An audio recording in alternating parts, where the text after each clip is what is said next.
ఇక్కడ చిన్న బిడ్డ ప్రార్థన చేయడానికి, లేకపోతే చిన్న బిడ్డ ఈమె వెళ్ళినది ఏదో గంట ప్రార్థన కాదు, 2 గంటల ఆరాధనకు కాదు. పేతురు గారు చెరసాల్లో ఉన్నారు, వీళ్ళందరూ ఒక ఇంటిలో కూడి ప్రార్థన చేస్తూ ఉన్నారు. వీళ్ళందరితో కలిపి ఈ చిన్నదైన రోదే కూడా వెళ్ళి అందరితో కలిపి ప్రార్థన చేస్తూ ఉన్నది. దేవుడికి స్తోత్రం, హల్లెలూయా.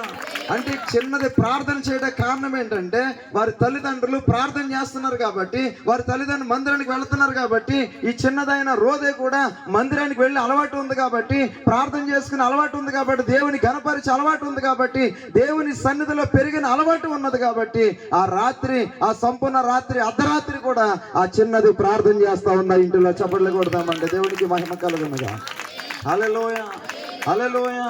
ఈరోజు మన పిల్లలకు కూడా ఖచ్చితంగా వాక్యం నేర్పిస్తున్నప్పుడు, వాక్యాన్ని చదవమన్నప్పుడు, లేకపోతే ప్రార్థన నేర్పిస్తున్నప్పుడు, మనము కుటుంబంగా దేవుని సన్నిధిలో ఉన్నప్పుడు మన పిల్లలు కూడా ఖచ్చితంగా ప్రార్థన చేస్తారండి. దేవునికి స్తోత్రం, హల్లెలూయా, హల్లెలూయా.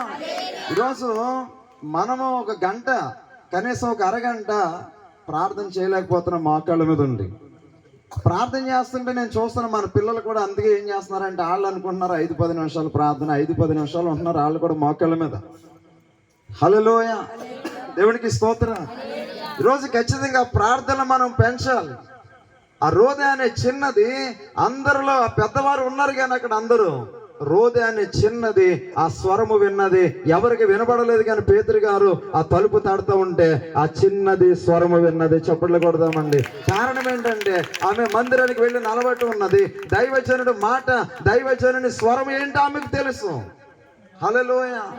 ఆమె దైవజనుని వెంబడిస్తా ఉంది కాబట్టి వాక్యం చెప్తా ఉంది. యేసు ప్రభువు వారు చెప్పారు, నా గొర్రెలు నా స్వరము వింటాయని. అలాగే దైవజనుని పేతురు యొక్క స్వరము కూడా ఆమె చంటి బిడ్డ విన్నది కాబట్టి ఆ రోదే అనే చిన్నది ప్రార్థన చేస్తా ఉంది. వాళ్ళందరూ ప్రార్థనలో ఉన్నారు కానీ ఈమె ప్రార్థన చేస్తా ఉంది.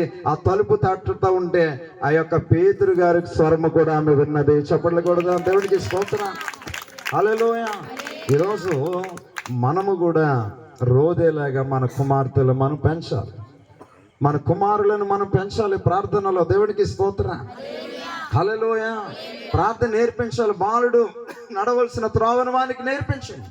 ఏంటో నేర్పించడం అంటే, మనం నేర్పించవలసింది వాక్యం చెప్తున్న తల్లిదండ్రులారా, మీ పిల్లలకు కోపము రేపక ప్రభు యొక్క శిక్షలోను బోధలోను వారిని పెంచండి, వాక్యంలో పెంచండి, గద్దించండి. తండ్రి ప్రేమించిన కుమారుని గద్దిస్తాడట. అలాగే మన పిల్లల ప్రార్థనలో గద్దించి మనము మోకాళ్ళు వేసిన, మనం వాక్యం అంటే మనము మందిరానికి వస్తున్నప్పుడు మన పిల్లలు కూడా ఖచ్చితంగా ప్రభు సన్నిధిలో రోదే వలె ప్రార్థించే వారిగా ఉంటారండి. దేవునికి స్తోత్రం. దేవుని గణపరుస్తూ దైవజనుని స్వరాన్ని గుర్తుపెడతారు. దేవునికి మహిమ కలుగునుగా. హల్లెలూయా. మన పిల్లలకి మనం ఏం నేర్పిస్తున్నామంటే, ఫోన్లు ఇస్తున్నాం, చక్కగా నేర్పిస్తున్నాం. హల్లెలూయా. ప్రార్థన నేర్పించరు కానీ హల్లెలూయా రంగులు వేసుకుంటున్నారు చక్కగా మన పిల్లలు కూడా. మన పుట్టినరోజుకి వెళ్తే ముఖానం అంతా కూడా ఇలాగా ఎర్రగా ఉన్నాయి, పెదాలన్నీ ఎర్రగా అయిపోయినాయి. ఏంటిదా, నీ కూతుర్ని సినిమా హీరోయిన్లా తయారు చేయడానికా లేదా ఏంటి? హల్లెలూయా. మన పిల్లలకి ఏం నేర్పిస్తున్నాం, ఏం పెంచుతున్నాం మనం కూడా అంతే. కొంతమంది గుడిలో ఉంటేనేమో చక్కగా దేవుని బిడ్డలా కనబడతారు. హల్లెలూయా. ఫంక్షన్కి వెళ్తే మన ముఖం మారిపోద్ది.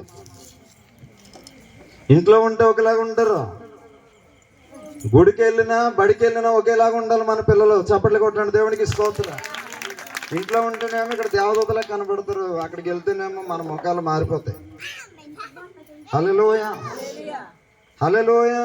నువ్వు ఇంట్లో ఉన్నా, గుడికి వచ్చినా, మందిరానికి వచ్చినా, పనికి వెళ్ళినా, హల్లెలూయా, నువ్వు ఎక్కడున్నా కూడా, మనం ఎక్కడున్నా దేవుని మనం ఘనపరచాలి, దేవుని మనం మహిమపరచాలి. దేవునికి స్తోత్రం. నువ్వు కోనసీమలో ఉన్నా అలాగే ఉండాలి, హైదరాబాద్కి వెళ్ళినా కూడా అలాగే ఉండాలి, ఇండియాలో ఉన్నా అలాగే ఉండాలి, దుబాయ్లో ఉన్నా కూడా అలాగే ఉండాలి. ఆయన మారడు, మనం మారిపోతాం. హల్లెలూయా. మనం ఎవరిని కనపరుస్తున్నాం? దేవుని కనపరచాలి. మనం ఏమి నేర్పిస్తున్నామంటే, ఇలా రంగులు వేసుకోవడం, ఇవి వేసుకోవడం, మొఖాలకు రాసుకోవడం, ఇవి మన పిల్లలకు నేర్పిస్తున్నాం. దేవునికి స్తోత్రం, హల్లెలూయా. రోదే అనే చిన్నది ప్రార్థన చేస్తా ఉంది. ప్రార్థన గుంపులో ఉన్నది. పేతురు స్వరం విన్నది. వారందరితో అత్యాసక్తితో కలిగి దేవుని సన్నిధిలో ప్రార్థన చేస్తా ఉంది. హల్లెలూయా. వాక్యం చెప్తా ఉంది, ఎస్తేరు గురించి రాయబడింది, అందము, మోసకరం, సౌందర్యము వ్యర్థం, యెహోవా యందు భయభక్తులు కలిగిన స్త్రీ కొనియాడబడుతుందండి. ఎవరు కొనియాడబడతారు? ఒక దేవుడు ఒక వ్యక్తి మీద హెచ్చించాలంటే, ఆశీర్వదించాలంటే, దేవుని కృప దిగి రావాలంటే మనము దేవుని యందు భయభక్తులు కలిగి ఉంటే ఆ స్త్రీని దేవుడు హెచ్చిస్తాడు, ఆ కుటుంబాన్ని హెచ్చిస్తాడు. ఆ ఖచ్చితంగా ప్రయాస కష్టాన్ని దేవుడు తోడుగా ఉండి ఆశీర్వదిస్తాడు. నన్ను గణపరచువాడు, నేను గణపరుస్తానంట. ఎస్తేరు తల్లిదండ్రులు లేరు. మొర్దెకై అన్న ఆయన పెంచాడు. పినతండ్రిగా పిలువబడతా ఉన్నాడు ఆయన. హల్లెలూయా. ఒకరోజు రాజుగారి కోటలోకి ఆమె వెళ్ళినది, కానీ అందరూ అలంకరించుకుంటూ ఉన్నారట. ఆమె మాత్రం హేగే అనే ఆయన ఏదైతే అలంకరించాడో అది మాత్రమే అలంకరించుకుందట. ఇంకా ఎక్కువ ఏమి కూడా అడగలేదు. అందుకే అక్కడ స్త్రీలందరి దయ ఎవరు పొందుకున్నారంటే ఎస్తేరు పొందుకున్నది. దేవునికి స్తోత్రం.